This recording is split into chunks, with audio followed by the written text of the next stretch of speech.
Ramadan 2012, I suddenly fell sick. I was going through a weird new condition physically, and it affected my mental. And that's where I realized I had nobody to fall back to. I was going to hospitals in and out, and I couldn't understand what was going through my system, my body. So I realized, okay, physically I'm not well, so I'm on medication, but it also affected my mental. The thing about mental for us Muslim, because we're going through Ramadan at the moment, Ramadan is such a sacred month, and 2012 was the first time that I had learned the beauty of Ramadan. This is where I will teach you the one and only secret to be implemented, especially in Ramadan and other months. Yes, continue, keep it going. There is one thing that you can implement in Ramadan, and that is the implementation and the power of tahajjud. Often I meet women who don't even pray. I'm not trying to say that I'm a better Muslim, no, but I have met women who come to me with financial problems, and upon diagnosis, I identify a couple of things. Obviously, the financial habits could be better, but I also look into other angles because my profession is a profession that is unique. We can't just solve things from Excel spreadsheet and calculation, right? Yes, that's one part, but we also have to look at other parts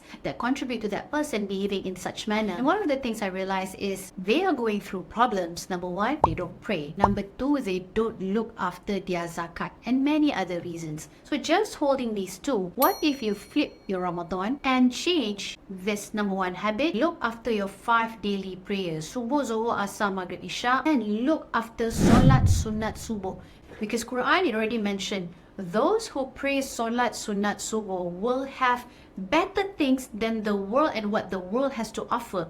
Knowing that Allah has promised that if we look after our solat sunat subuh, and then we couple it with tarawih, we couple it with tahajjud, don't you think Allah cannot resist our dua? Don't you think Allah don't want to jump in immediately and then help save us? You have to fix the way you look at your Creator. You can't just go to your Creator and only pray for things when you want them, and upon receiving them, you be quiet and you disappear. Macam manusia lah kan, form fikir, lari lepas dia dapat something. So, what we want to do is this Ramadan, I want you to jaga your 5 solat waktu, jaga your solat sunat subuh, and jaga your tahajud. Tarawih obviously together, because this is the only month that we can only do tarawih, betul tak? So in this month alone, let's just try this recipe. Let's just try, if we look after all these 4 things daily, diligently, consistently, starting from this Ramadan, right? How our life can turn around and change and work towards our advantage. Earlier I shared about my illness in 2012, and Alhamdulillah, by implementing all these things, because nobody can cure me, right, except for Allah subhanahu wa ta'ala, He has cured me for all those things and also given me many new trials, but also helped me recover from all those things. But most importantly is Allah will never abandon us, so we should never abandon Him. This is the best time. I want to invite all of you during this Ramadan to hijrah and change. If maybe before this you use card, conventional credit card, maybe lepas ni you can change to use Islamic credit card. All these financial hijrah, even as simple as swapping your savings account from conventional to savings account Islamic, in the eyes of Allah, it matters because you are moving, inching closer towards Him. Allah said in Quran, kita bergerak ke Allah sejengkal, Allah datang kita sedepa. Do you see how He comes back to us double fold?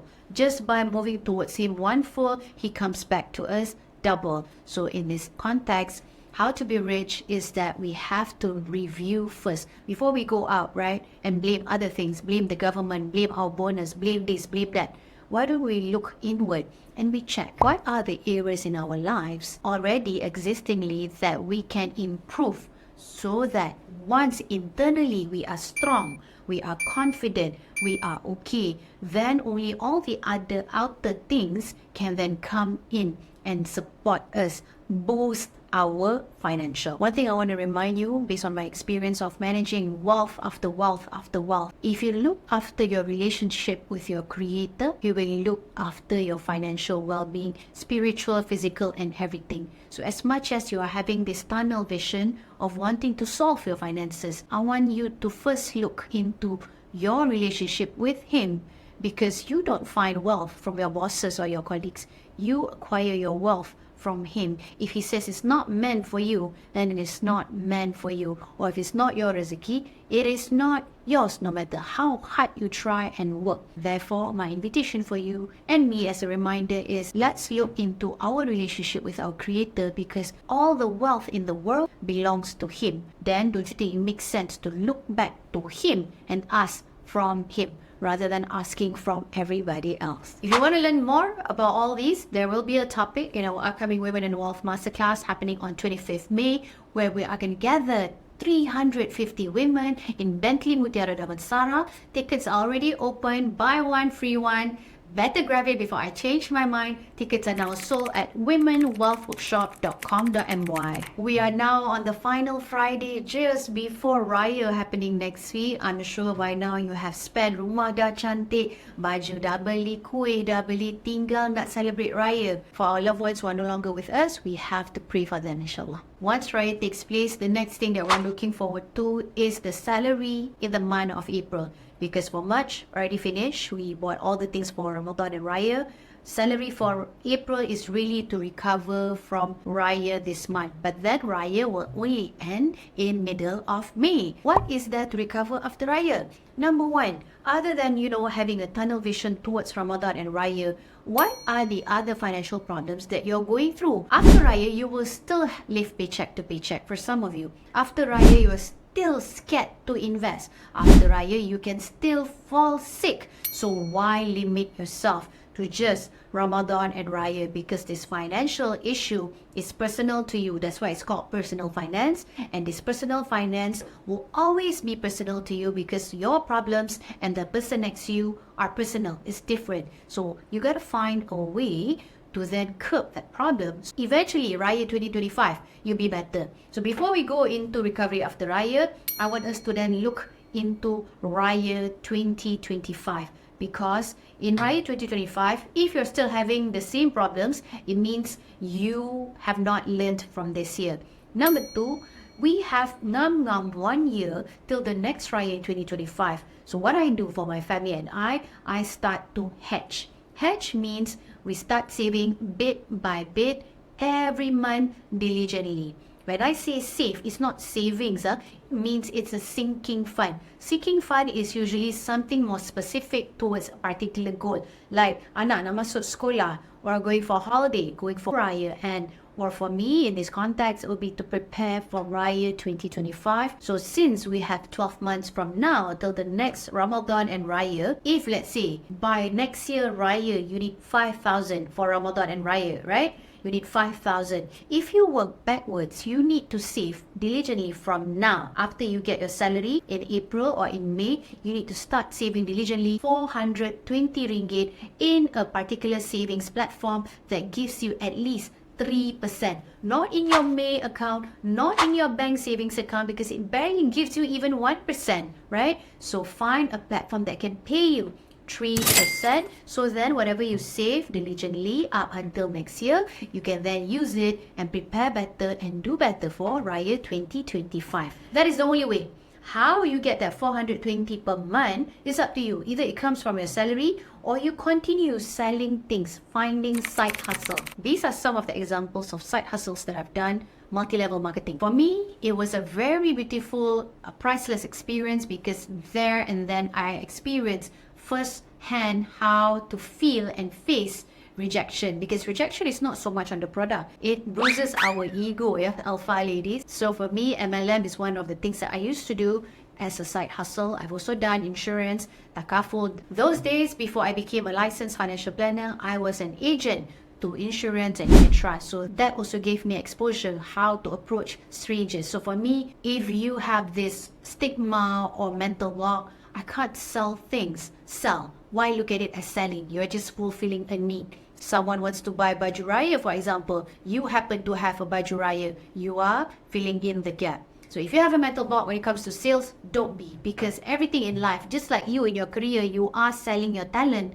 and skills and time to get salary from your employer. We are all selling whether we realize it or not. In the past, I've designed, printed, sell credit cards, t-shirts, flyers, so many things. Even though the income is little, but the experience is priceless.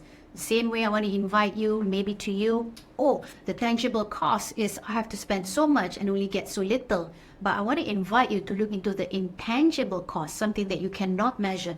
The experience, how it sharpens you as a person. Always look into the tangible and intangible. Remember, in May, we've just finished Raya, and then a week after that, our kids will then enter school holiday mode. Of course, moms and dads, you have to take them somewhere. Or maybe you feel that you don't have to because Raya just ended. Alright, that's okay. But then, know that there will still be costs incurred for school holidays. Maybe to get nannies like Kiddo Care, for example, to look after them while you go out and attend our masterclass. Don't worry, we have something in the pipeline for that because we're going to give vouchers for those who attend our masterclass thanks to Kiddo Care. Now let's recap. March, you have Ramadan. April, you have Raya. May, you still have Raya, and you also have school holidays. The money issue that you're going to go through will be continuous for 3 months straight. How are you going to cope that cycle? How are you going to cope that problem? Because the same thing will happen next year, the following year, the following year. Dah lah tu, cukup lah, penat lah every year dapat, masuk TV, dapat komen, macam-macam. The same issue, which is tak cukup duit. Tak cukup duit. If right now you're working and you still don't have enough money, I want you to go forward the day that you receive your retirement letter and your EPF funds at the age of 55, where it says, thank you, I no longer want you to work. Happy retirement. If you feel that right now you tak cukup duit, right? Let me be the one reminding you that when you retire, do you think you'll have enough money? Do you think the problem will go away? This tak cukup duit is a lifelong problem. You are the problem, not the money. The money is just a tool. The problem is you were never taught how to manage your money. You were only taught to get a degree, diploma, master, whatever, and then enhance your skills and then get paid. But to manage your money, you were never taught. That is why our jihad in Women and Wealth Masterclass is to empower and educate women like you to come, get to know us, our work, so that we can give you the blueprint for you to manage your debt. Not just yours, your spouse, your kids. Prepare your kids' education. Look after your health. If you can't work because of cancer, then what? And then invest. Where to invest? Why balik-balik invest in ringgit? Apa barang ringgit? US dollar lah. Bukan you tak nak. I understand. It's because you were not showed how. Let me be the one showing you the way, but it starts with you trusting yourself. This 25th May, I want to invite you. We're spending so much for our Women and Wealth Masterclass so that you and all the other 350 women can come and learn. Invest one day. It's the beginning of Cuti Sekolah that day, 25th May. But we have it covered because we have our partner who's going to throw in vouchers for you. So then while you go and attend our masterclass on 25th May for one full day, our partner is going to send their carers, right? And give you voucher and look after your kids at home. So we got your back, not to worry. So before I end, I just want to invite you to think about, rather than pinpointing our problems, it also requires us to bersyukur. Yes, we don't have enough, but in comparison to the people in Palestine and whoever that is going through suffering right now, I think you and I are still in a better position, to manfaatkan apa yang kita dah memang ada. Obviously, tak cukup tu bukan salah sesiapa, salah kita tak pandai manage. But if we look at it in a perspective where, okay, I have this challenge, tak cukup duit, what is it trying to teach me? Instead of, why is this happening to me? Is for me to be aware that I can no longer operate out of survival mode. Every year tak cukup duit, every month tak cukup duit. It's time to step up, take ownership, and break the cycle because it starts with you. If you do this, trust me, you are paving the way not just for yourself, but also for your next generation. So remember, it ends with you, and it also starts with you. Your choice. I'm always here with my team, Asharman Advisory. We hope to be able to see you on 25th May at our Women and Wealth Masterclass. Tickets can be found at womenwealthworkshop.com.my. We're going to talk about all the difficult things about money. We are giving you a safe space. Gunakanlah. See you. Don't forget to comment, like, share, and follow our YouTube channel at Aisha Rahman Advisory. Register here. womenwealthworkshop.com.my